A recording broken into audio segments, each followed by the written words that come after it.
नमस्कार, आप देख रहे हैं फोर्थ एम्पायर न्यूज़ और मैं अमित कुमार। इस वक्त हम मौजूद हैं प्रतापगढ़ के पीपरी नामक गांव में और हमारे साथ इस समय यूपीपीएससी जैसी कठिन परीक्षाओं को पास करके एसडीएम बनी श्वेता मैम, और हम उनसे बात करेंगे कि उनके जीवन में क्या क्या कठिनाई आई इस पद पर पहुंचने के लिए, और उनके साथ उनका पूरा परिवार है और क्षेत्र के अन्य सम्मानित लोग यहाँ मौजूद हैं। मैम, सबसे पहले फोर्थ एम्पायर न्यूज़ पे आपका बहुत बहुत स्वागत है। आप एसडीएम बनी हैं, आपको कैसा महसूस हो रहा है? सबसे पहले तो आपको बहुत बहुत धन्यवाद और मुझे अभी बहुत अच्छा लग रहा है, बहुत खुशी महसूस हो रही है। मैम, ये बताइए, आप एसडीएम बनने का सपना कब देखा?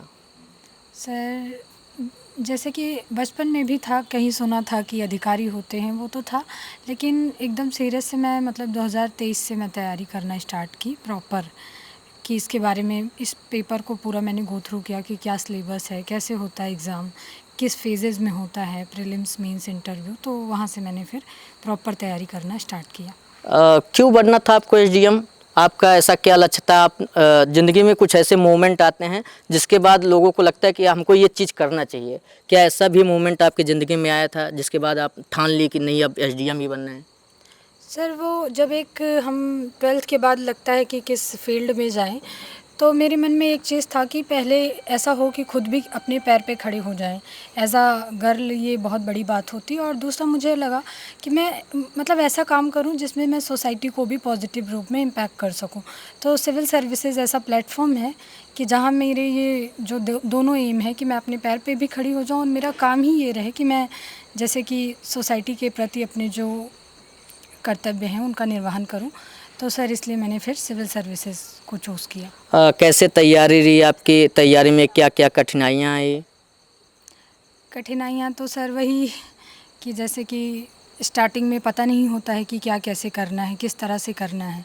तो उसमें फिर परिवार वालों का सपोर्ट और गाइडेंस रहा कि किस दिशा में इस तैयारी को करें, कैसे करें। जैसे स्टार्टिंग में कुछ पता नहीं होता है, फिर मेंटर्स ने भी गाइड किया, तो सर इससे फिर आगे बढ़ी। ये पूरा एसडीएम बनने की यात्रा में वो कौन सा शख्स रहा जो आपकी हर कठिनाइयों में आपके पास दीवार बन के खड़ा रहा, आपकी हर कठिनाइयाँ समस्याओं से वो लड़ा ताकि आप अपने इस लक्ष्य को प्राप्त कर सकें?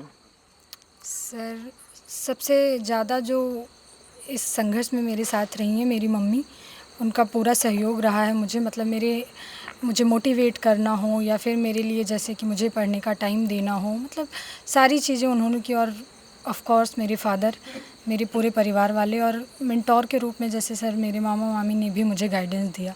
और इसके अलावा सर जैसे जो शिक्षक लोग हैं उनका भी बड़ा, मैं कहूँगी, योगदान रहा। उन्होंने भी मुझे गाइड किया काफ़ी, तो मैं जिससे घर से रहकर तैयारी करने में बहुत आसानी हो गई। आपने पूरी तैयारी घर से ही की है या कोई कोचिंग वगैरह? सर नहीं, मैंने फाउंडेशन कोर्स नहीं किया था किसी कोचिंग का, लेकिन हाँ, मैंने गाइडेंस हर जगह से ली थी। जैसे मॉक टेस्ट देना हुआ या फिर इंटरव्यू के टाइम मॉक इंटरव्यू देना हुआ या फिर मेंस के लिए टेस्ट सीरीज़ लिखना हुआ, तो उन सब में मैंने कई सारे टीचर्स की हेल्प ली थी और उनके कंटेंट की हेल्प ली थी। पूरे पढ़ाई में जब आप पढ़ाई कर रही थी तो एकेडमिक लाइन में आपने कहाँ कहाँ से पढ़ा है, उसके बाद कैसे तैयारी की, कहाँ तक पहुँची हैं? सर, मेरी प्रारंभिक शिक्षा जो है वो यहीं प्रतापगढ़ ज़िले में ही, जैसे मैंने 10th तक सुशीला देवी कॉन्वेंट स्कूल से किया है, फिर 12th मैंने श्री राम बालिका इंटर कॉलेज से किया है। मेरा ग्रेजुएशन MD PG कॉलेज से हुआ है और इसके पश्चात मेरा जो हायर स्टडीज़ है, जैसे पोस्ट ग्रेजुएशन, मैंने दिल्ली विश्वविद्यालय से कंप्लीट किया है। सेल्फ स्टडी के साथ आपने बताया कि जैसे आप यूट्यूब वगैरह से कुछ कोई कोर्स वगैरह लेके आपने पढ़ाई की हैं, तो ये होता है कि जब पढ़ाई कर रहे होते हैं तो सबसे ज़्यादा अगर हमको हमारे लक्ष्य से कोई चीज़ भटकाती है तो होते ही मोबाइल। तो आपने इस सोशल मीडिया पे क्या उस समय भी एक्टिव रही हैं अपने पढ़ाई के दौरान, या सोशल मीडिया से हट के आपने पढ़ाई किया है?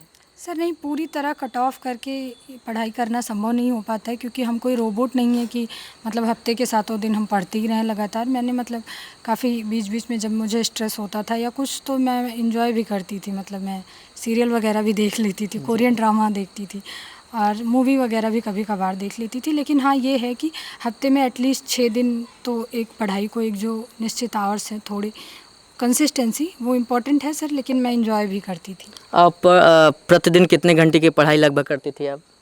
सर घंटे ऐसे बताना पॉसिबल नहीं है, लेकिन हाँ एक 6 से 7 घंटे तो चाहिए होता है। लेकिन घंटे से ज़्यादा टारगेट बेस्ड कि हाँ एक दिन में इतना कंप्लीट करना है। फॉर एग्ज़ाम्पल जैसे पॉलिटी इतना करना है, ज्योग्राफी इतना करना है, तो वो ज़्यादा इम्पोर्टेंट है। कभी कभी नहीं भी हो पाते थे 6-7 घंटे, बस किसी दिन कुछ रहा तो 1 घंटे भी पढ़ा है। लेकिन हाँ ओवरऑल पढ़ाई मतलब एक देखें हम एवरेज तो 6 से 7 घंटे की। जिस दिन आपका रिजल्ट आया था उस दिन आपका पारिवारिक माहौल कैसा था? सर रिज़ल्ट देख के पहली चीज़ तो बिलीव नहीं हो रहा था, और जब थोड़े टाइम बाद देखकर यकीन हुआ तो फिर परिवार में सब लोग काफ़ी खुश हुए, काफ़ी। यहीं घर पे ही थी आप उसमें? हाँ सर, मैं घर पे ही थी। मोबाइल में ही देखा था? हाँ मोबाइल में ही देखा था। तो परिवार के लोग का रिएक्शन क्या था? सब लोग काफ़ी खुश थे, हाँ, और प्राउड फील कर रहे थे मुझ पर। आपके परिवार में कितने सदस्य हैं? सर मेरी फैमिली वैसे तो बहुत बड़ी है, बहुत सारे सदस्य हैं, लेकिन अभी इस वक्त 8 मेंबर हैं हम लोग। कितने भाई बहन हैं आप? 3 बहन हैं हम लोग। अच्छा, जो यूपीपीएससी की तैयारी कर रहे हैं जो छात्र, उनके लिए आप क्या संदेश देना चाहेंगे? यही कि अगर पहली चीज़ तो मैं कहूँगी कि घर वालों का सपोर्ट मिलना बहुत ज़रूरी है, और दूसरा लगातार लगे रहें एक कंसिस्टेंसी से, तो निश्चित ही सफलता मिलेगी। ठीक है, अभी हम मैम से बात करते हैं। अब उनके बगल में पिताजी बैठे हैं श्वेता जी के। सर, जब आपकी बेटी ने ये मुकाम हासिल किया उस दिन आपको जब रिजल्ट देखा तो क्या क्या महसूस हुआ आपको? बहुत खुशी हुई जो है, और ये उम्मीद नहीं थी कि आज ही रिजल्ट आ जाएगा। जब बिटिया ने बताया जो है 3:45 बजे दरवाज़ा खटखटा करके, और कहा कि हमको हेडफोन दे दीजिए, जब मैंने दरवाज़ा खोला तो इन्होंने पैर छुए दोनों बेटियाँ कि हमारा जो है सिलेक्शन हो गया है।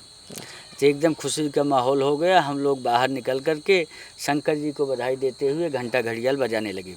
जी हाँ। माता जी हैं, हाँ, इनकी बात। आपको कैसा लगा था जिस दिन आपकी बेटी ने ये मुकाम हासिल किया था? सर बहुत खुशी महसूस हुआ, अब बताने के लिए मेरे पास कोई शब्द भी नहीं है। अच्छा, पहले से ही आपकी बेटी होनहार रही होगी, आपको आशा तो रही होगी कि हमारी बेटी कुछ ना कुछ बड़ा पद हासिल करेगी। और बेटियों को मैं देख के इसीलिए इसी क्षेत्र में हमने तैयारी करा है शुरू से। आप समाज को क्या संदेश देना चाहेंगे जो लोग बेटियों को बाहर या घर पे ही नहीं पढ़ने देते, एकेडमी लाइन के बाद वो बंद करवा देते हैं पढ़ाई, उनके लिए आप क्या संदेश देना चाहेंगे? सर आपका सवाल बहुत अच्छा है। मैं उन माता पिता के लिए ये कहना चाहूँगी कि बेटियों को देख के जो भार महसूस करते हैं, बिल्कुल ना डरे ना घबराएं। बस किस दिशा में बेटियां हमारी जाने मतलब जा रही हैं, थोड़ा देख रेख तैयारी के मतलब साथ, और बेटियों को मतलब पढ़ाएं, और समाज के डर से उनको मतलब रोके ना। जी, आप श्वेता जी की क्या लगती हैं? मैं श्वेता जी की दीदी हूँ।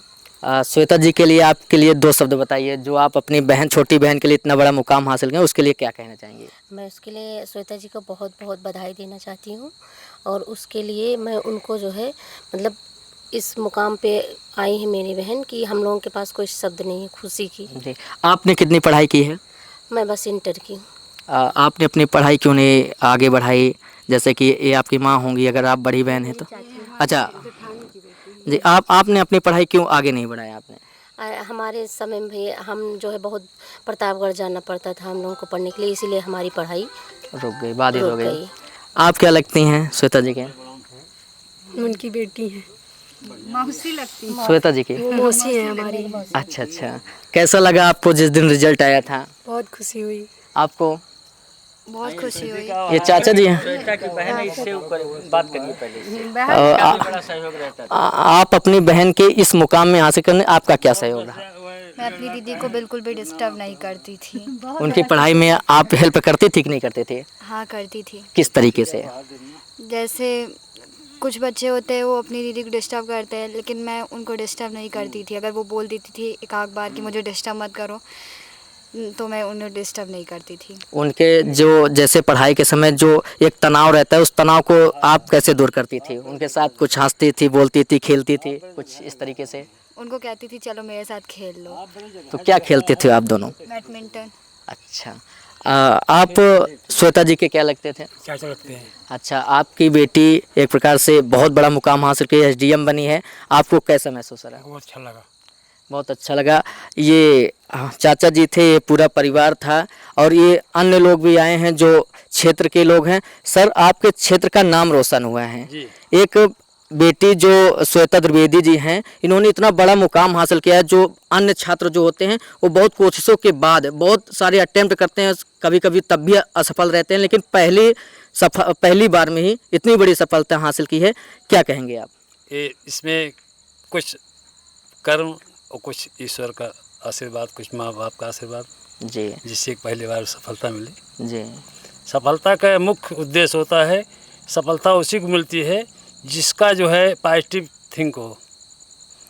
बिटिया का पॉजिटिव थिंक था, उसी का रिजल्ट आज सामने है। जी, ये हमारे साथ अन्य लोग भी मौजूद हैं। सर, आप क्या कहेंगे? आपके क्षेत्र में एक बेटी ने मुकाम हासिल करके आप लोगों का नाम रोशन किया है, क्या कहेंगे? सबको खुशी मिलती है।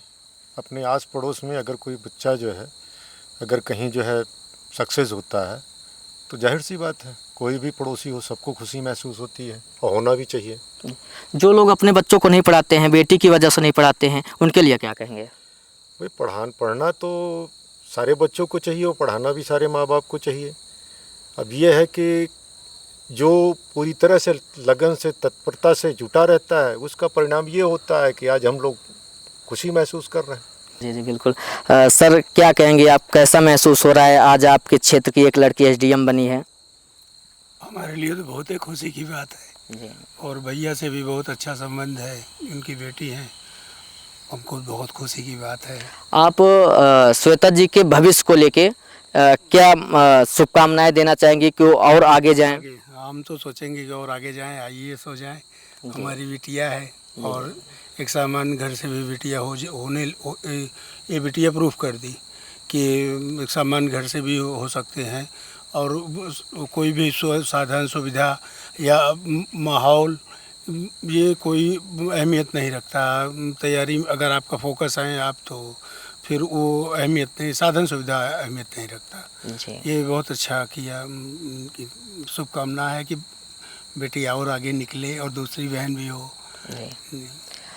बहुत बहुत धन्यवाद। इस समय मैं मौजूद था प्रतापगढ़ के पिपरी गांव में और यहाँ पे पिपरी खालसा नामक गांव में मैं मौजूद था और हमारे साथ अभी तक बातचीत कर रही थी श्वेता द्विवेदी जो एसडीएम पद पर इस समय हैं। उन्होंने परीक्षा पास करके एसडीएम पद को पाया है और उनके साथ उनके परिवार वाले भी मौजूद थे, क्षेत्र के भी अन्य लोग मौजूद थे। जो भी छात्र इस तरीके से पढ़ाई कर रहे हैं, जो इस परीक्षा को पास करने की कोशिश कर रहे हैं, उनके लिए ये वीडियो बहुत प्रेरणा स्रोत होने वाला है। आप भी अगर इस तैयारी कर रहे हैं तो ये वीडियो को ज़रूर देखें। नमस्कार, देखते रहें fourth empire news. Cameraman Deepak Kumar के साथ मैं अमित कुमार।